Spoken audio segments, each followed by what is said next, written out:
What are the real expectations for 2023 for both these teams? Now, candid. I have been out there saying I like Penn State more than these two teams. If Penn State's quarterback situation goes the way I think it's going to go, I like Penn State.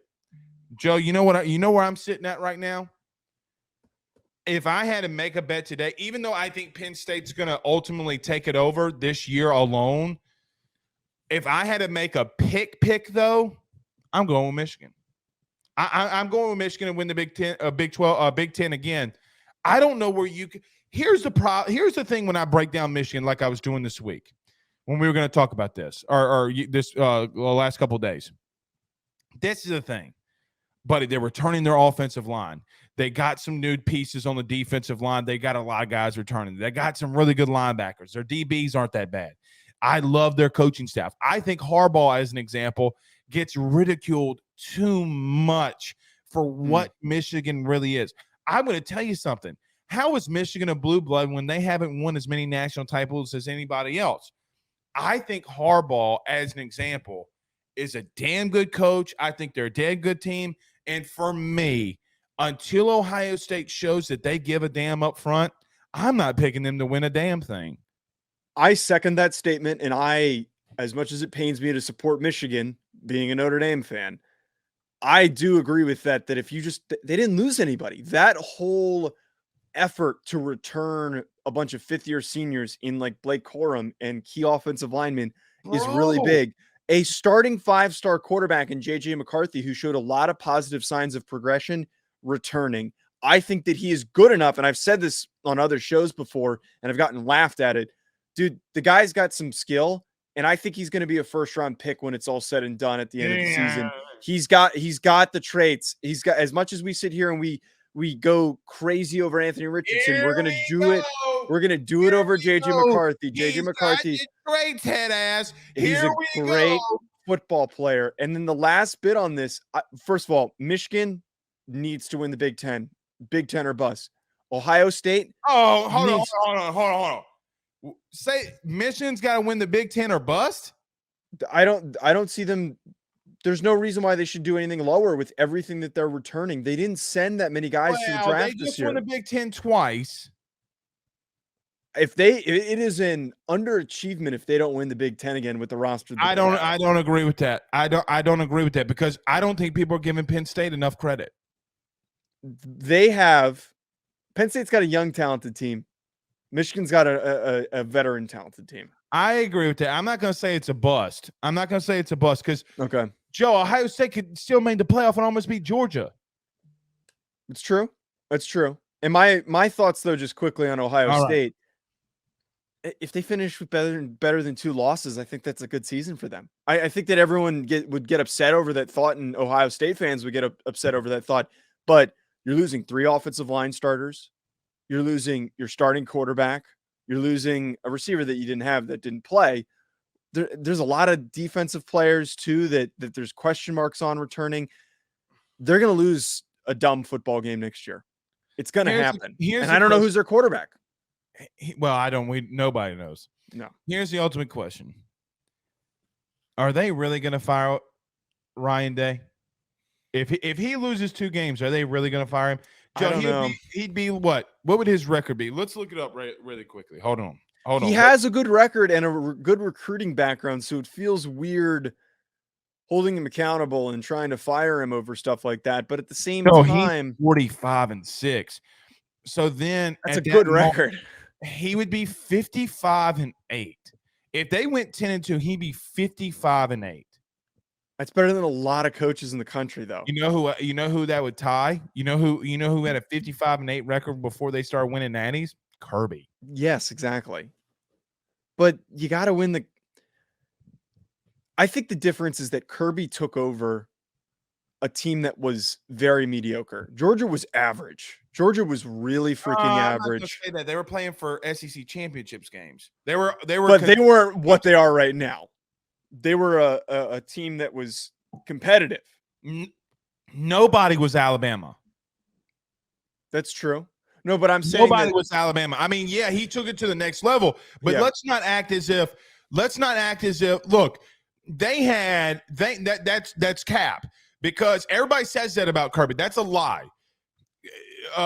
What's his name? Mark Richt had top 10 recruiting class after top 10 recruiting class after top 10 recruiting class after top 10 recruiting class.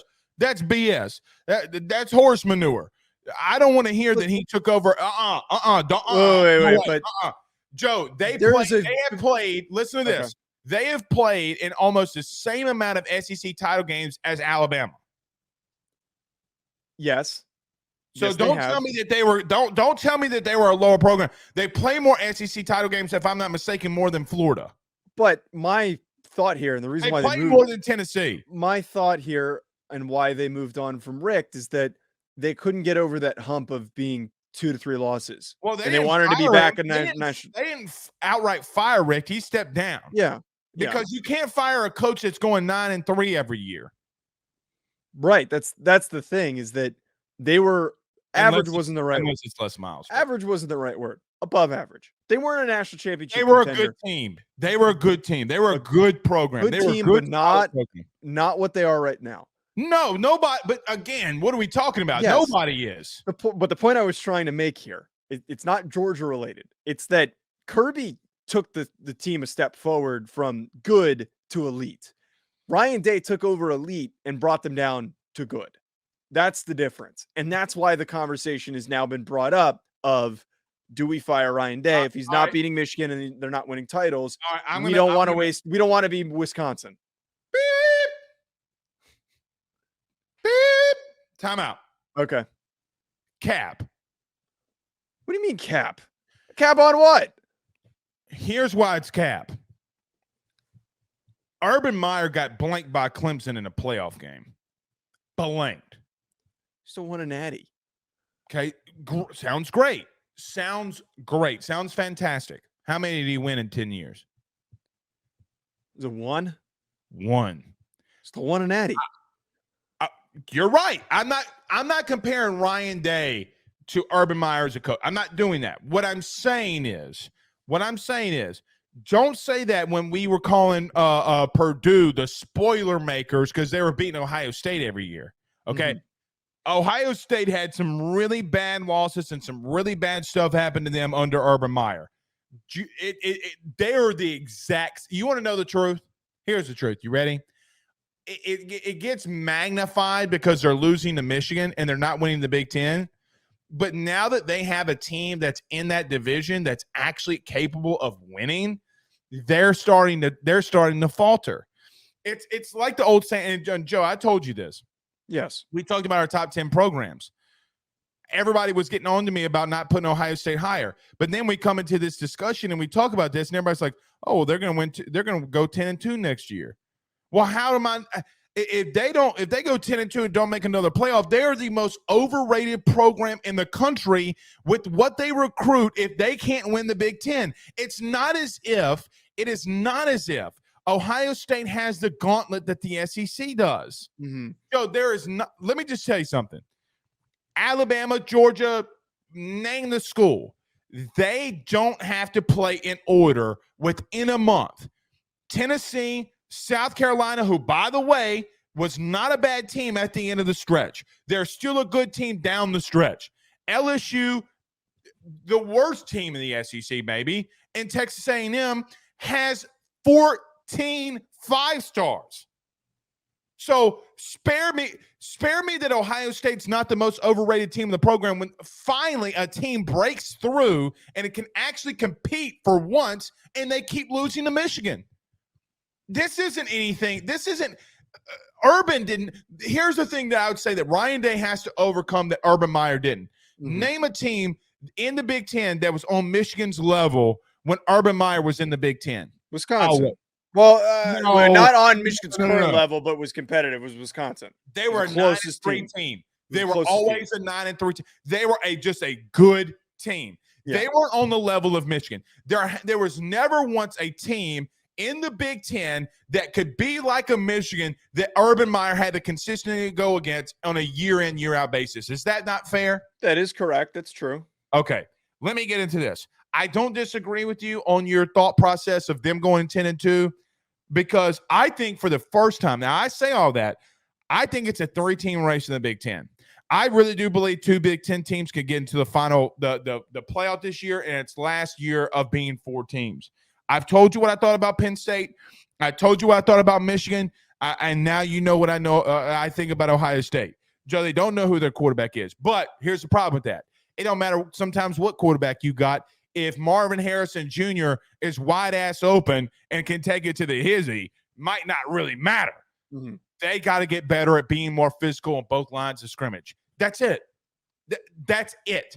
You're getting beat by teams because you're not good up front. That's it. There's no. That's the simple and truth nature. Mm-hmm. Okay. Who do you? By the way, I said I think Penn State. I'm going to pick Michigan at right now, but I think Penn State is trending. Who do you think wins the Big Ten? It's Michigan. Okay, Michigan wins the Big Ten. Michigan. Okay. So I think it's more of a foregone conclusion than for me than what it is for you. Okay. I think Penn State's going to be good next year, but I just like Drew Allar's an athlete. He's a good football player, but I don't know if I'm going to be that confident to don him this elite player if he hasn't taken enough snaps yet.